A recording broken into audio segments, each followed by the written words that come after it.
Welcome to the Wooper Club League Season 18, Week 1 Power Rankings. We have started off our Season 18 strong, back to our regularly scheduled program here of our Singles League. I'm your host, IllLogic. I'm coach of the Buffalo Bouffalant, and as always, I am joined by my co-host, SteveChuck, coach of the Waterdeep Wobbuffets. Hey, everybody.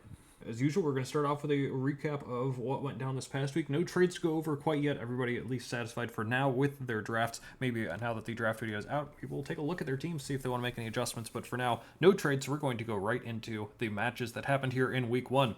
Starting off the season with yet another classic between you and me, Steve. And look out for the playoff rematch because you did take this one 2-0. Early on, that AV Mellow out of tanks hits and lands the Focus Blast to take care of Porygon. Then I'm at least able to get the Terra out of your Garchomp, which goes grass. So we're just chipping each other down. Mellow finally goes down as Rotom and Garchomp are at half. Metagross in to set up rocks alongside Garchomp spikes, but Tusk can spin them away before going down. Raging Bolt brought to half as it revenges Metagross. Slithering chipped a little bit as it takes down Rotom. That's enough for Revavroom to barely take it out with Gunk Shot. Then it gets another one off on Torn and poisons it as it loses the Scarf. Torn does go down right after. Prim chipped big by Raging Bolt. Then in comes Revavroom as it's locked in a Moonblast, swapping a Garchomp. Will Gunk Shot hit? Nope. Big miss as Revavroom goes down. Then Ogerpon tries setting up to KO Chomp and Primarina, but does not. Steve takes this round. Happy birthday, bud. Next up is the Calgary Corviknights taking on the Kanto Kinglers, and it's the Voltorb Zorua Bronzor week, yet despite that, Calgary gets the dub. Zorua gives Grimmsnarl a choice item before taking itself out, but Calgary pivots around successfully and lets D-Knight set up a couple times with D-Dance. Terra Fire is the option to KO Voltorb and Rillaboom, but Terra Rock Chi-Yu survives an EQ behind Reflect and KO's back. But Chen Pao can KO with Psychic Fangs, and Iron Mouth can KO Bronzor and Iron Valiant with ease. Greg on the board. Next match, Chad Seattle Steamroller start off on the right foot with a win over the Bikeville Pups. Torn stops rocks from Burt, and then Toxtricity chunks score, letting Urshifu pick up the KO, but Zoroark has been getting its damage off. Sylveon tanks a Wicked's blow, but not the second one after the Terra Dark boost. Toxtricity KO'd by Ogerpon. Zoroark still getting damage off as Bleakwind misses a couple times, but Taunt stops rocks from Burt again. Torn boosts up with Nasty Plot with Latios in front of it. Bleakwind misses a third time out of 4 clicks, and down goes the Genie. Yikes. Oh, what's this? Draco misses in return. How kind, and Urshifu does KO the Jet Plane. Swampert down 2, but a couple Ogerpon attacks do take down the Urshifu, and it's got boosted speed. What's the plan? Scarf Barraskewda KOing the Terra Ogerpon in one hit. Zoroark revenges, then Salamence can take it to get the last KO. Turned out closer than maybe it should have been, but the Steamrollers emerge and are 1-0. Halfway through now. Steve mentioned last video that the Incineroar kind of have a good matchup against the Noctowls, but wow, that's a 6-0 for Jimmy. Turn 1 Palafin out for Espeon. Volcarona Quiver Dances, but Mirror Herb triggers, and Espeon gets the boost too. Could have seen that coming as Jimmy's favorite item. It gets funnier too as Copycat comes out next to give Espeon another boost, thwarting the Incineroar's attempt to outpace Espeon with another Quiver Dance. Psyshock, Oko, oh no. Oh, Serena lives a hit and misses Power Whip. Down it goes. Terra fighting Terra Blast, down goes Gren. Landorus lives, does 40% and goes down. Dragapult in and goes down to Draining Kiss. King Game and Sucker Punch, wow, almost half resisted, but Terra Blast, it's so Jover. Game of the week alert. The Wooper, Boopers, Knacker, and Aggron squared off, and boy did the Aggrons look good here, taking a 3-0 win over the defending champs. Early on, Gliscor gets off a Toxicon Deoxys, who in turn sets up rocks before heading into Treads. Ice Spinner does a ton, but not enough. Gliscor will take the trade to EQ Treads low. Cryo and Enam, and Cryo gets off the spin and does a bunch to Rotom with Ancient Power. Tauros in to tank a hit from Hammerot, then Deoxys sacked the bull. Enamers in. Stellar Terror, Earth Power, predicting the Skeledirge. Still only does half. Wow, Sneasler gets in for free. Boy, does Gliscor tank that forever, though. Then gets to knock off Hammerot's Scarf, too. This thing is a problem. Tauros takes a hit back, but back into the Enamers, who gets the Terra Blast KO. Tauros does confirm Scarf at least, though. Skeledirge is, however, unaware of your boost and can heal back up to 3/4. Willow predicting Hammerot 2. Miss. Dang, out to Ogerpon on the Ceaseless Edge. Miss. Well, we'll call that a wash. Ogerpon KOs Hammerot. Easy. Sneasler chunks Ogerpon, who chunks Sneasler back. Some great pivoting going on here. Rotom gets up Reflect, but Cryo does get Rapid Spin for the boost as it KOs the Oven. But Sneasler is still healthy, so it lives the hit and KOs Cryo. But Gliscor does not care about anything Sneasler does and KOs that back. Enamor's Terra Blast. Gliscor lives, knocks off the Choice Scarf. Now the Agrons have some options, even as Gliscor goes down the turn after. Ogerpon, for example, will KO Enam and then Superpower to KO Iron Treads the Agrons with a big Week 1 win. And finally, the other finalist, Evergreen and Flareons get off on the right foot with a convincing win over the Boulder Boulders. Terra Ice Urshifu, Rapid Strike, tanks a Sandy Shocks hit to KO Glow King, and then tanks another one to KO Sandy Shocks 2 with the AV to help before finally being revenged by the bundle. Wow. Umbreon chipped down as the Boulders try to stall out Sun, but then the Sun just goes right back up. Sinistra in trying to Terra Fairy to sweep, but that Venusaur is too fast and too strong to it KOing Sinistra before it can do anything. Umbreon down 2, then Sun is reset. The Vulpix does finally go down, but the Scarf Gouging Fire just needs 2 turns of Raging Fury to finish off the Boulders. 1-0 for the Empoleons. That's what happened in Week 1. Got some power rankings going on here with two of our traditional top three teams playing each other. We are not all three of us undefeated right now, so can't really put all three of us at the top. And actually, we've got a fun little surprise in there too. Newport Noctels at 1, but Akron Agrons at 2. Waterdeep Wobbuffets, Evergreen Employants, and the Calgary Corviknight. Some undefeated teams there. Bouffalant, Woopers sneaking on the list, and Seattle Steamrollers at 8. Steve, will start at the top. Newport Noctels, they're very, very good. Have been a top 2 or 3 team the entire time they've been in, and they just won 6-0 against a pretty good team. Seems pretty easy to slot them in at number 1 for now. I'm not sure what you're saying. We didn't see much from the Noctowls. They just had the one mon that was so well designed. We'll look for future misplays, but I guess they can have the spot for now. We'll nitpick as much as we can, but not much to nitpick quite yet. Akron Agrons at number 2. Boy, was that a very impressive game over the champions from just last season, who I believe only dropped 1 game the entire time that past season 2. I think maybe 2 games actually. But the Boopers were on a huge hot streak. They're winning, I believe, 9 games in a row. But the Agrons shut them down week 1. Just looked like they had all the answers. Yeah, I was watching this match live, and as it's going, I'm like, wait, Joey's this good? That's crazy. But it was a fantastic game from him. Did seem very well in the prep and reads there. Definitely had some great pieces. The Glassware, of course, a great check to Sneasler. The Skeletors ready to wall the Enamorous for all time, and was able to pivot into their offense as appropriate and hit them down as needed. Really great performance from the Agrons, and hopefully they're able to keep it up for the rest of the season and maybe even the playoffs. We're guessing big there too. Hey, on that note too, we're going to skip the Wobbuffets for now because 4 and 5, the Evergreen Empoleons and the Calgary Corviknight both get wins, but we didn't see all that much that impressed us too much. So they'll sit in the middle of the pack for now.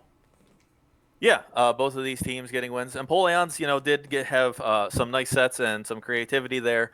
Certainly worked to their advantage, able to hang on with the Boulders. But it was a little bit of a question of, the Boulders just kind of seemed to drop the ball a little bit. So a little bit lower here. And then, as you mentioned with Calgary, they did have to face off against a normal flying and poison resist in the Bronzor, but they somehow managed to break through that. And, they got a win they should get. So no further comments there. Yeah, for the Boulders, boy, it was that boy maybe the swingiest team 1 week able to beat the Phalanx, then the Noctowls, and then be able to drop the next week to a relatively easy gimmick, and this week didn't look so good. Boulders just need to find some consistency. We skipped the Wobbuffets, and we're going to come back to them right now. 3 and 6, it's you and me, Steve. One of the matches we've ever had, yet again, it seems like every match is filled with something that I could potentially point to and call hacks about. But in the end, you did get the win here, and I think I made some good plays. I made some bad plays. You made some good plays. You made some bad plays. I'm not sure if we're both good, we're both bad, or what really to think about it. But for right now, we have you in the number 3 slot overall, and me as the highest rated 0 and 1 team, even ahead of the Steamrollers. What do we think about all that?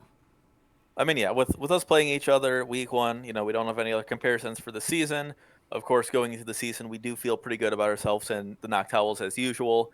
So we'll give ourselves that edge. As the winner, I come out a little ahead. There were a couple other teams, picked up the win that we feel good about.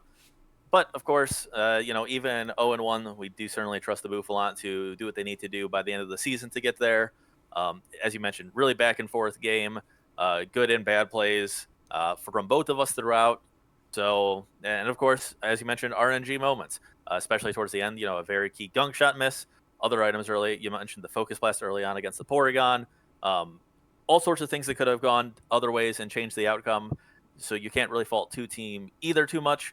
But in the end, this is where we ended up, and we'll have to see how these teams continue against other opponents, so we can get a better idea where the pair of us sit. Absolutely. The other things could have happened. They didn't, and it's 1 week, so we'll see what we can get later on.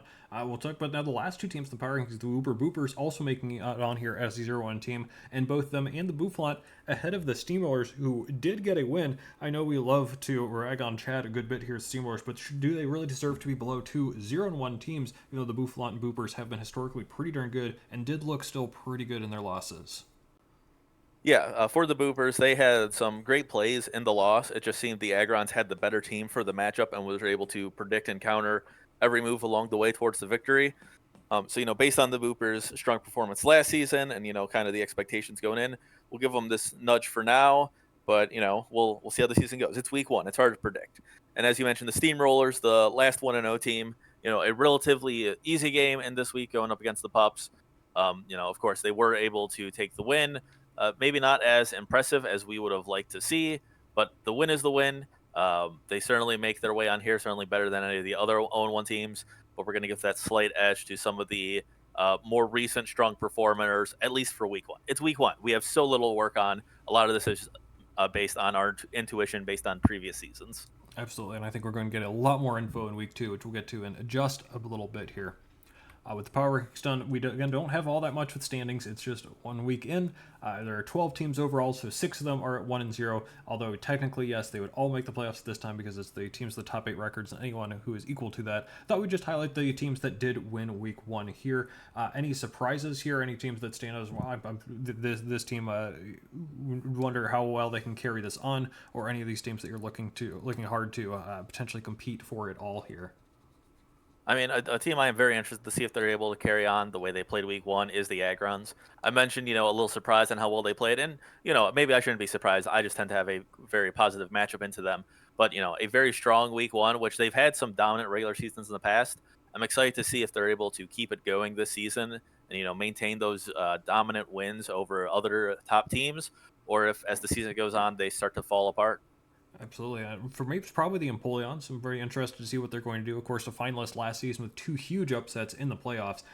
It feels like I dismissed them a little bit more than I should because they continue to win and continue to have impressive regular seasons. They did put together a postseason, which notably the Corviknight and Agrons have not yet been able to do. So potentially should be giving them a lot more respect. They're already out of the gate 1-0 +4. Empoleons maybe a team to keep an eye on here moving forward.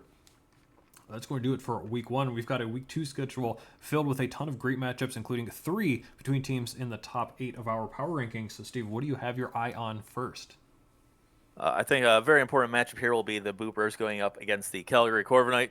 Boopers coming off against a tough loss, while Calgary got a win against, as mentioned, the terrifying Bronzor. So teams with very different week ones meeting to see how things turn around this time in a friendly rivalry. That's pretty nice there. I have to go with you and the Empoleons. As I just mentioned, the Empoleons had 2 wins against the 2 of the top 3. Hey, look, here's the third of the top 3 here. 3 of us within 5 weeks is pretty rough. Both of you starting off with big week 1 wins. Wonder who's going to keep that momentum going. That'll be a lot of fun for sure. And of course, at the top there, my Bouffalant versus the Steamrollers is also pretty interesting there. Rounding out the power rankings there with my number 6 versus Steamrollers number 8. We'll see what's going to happen here in this one. If the Steamrollers can cook up some sauce or not against the Bouffalant. That's going to do it for us for the week 1 power rankings. Join us again next week when we go over week 2, and maybe we'll have a little bit more data, or maybe we'll just be able to address some of the hate that we're about to get in the comments from some of you as well. But that's going to do it for us. We'll see you next time on Power Rankings.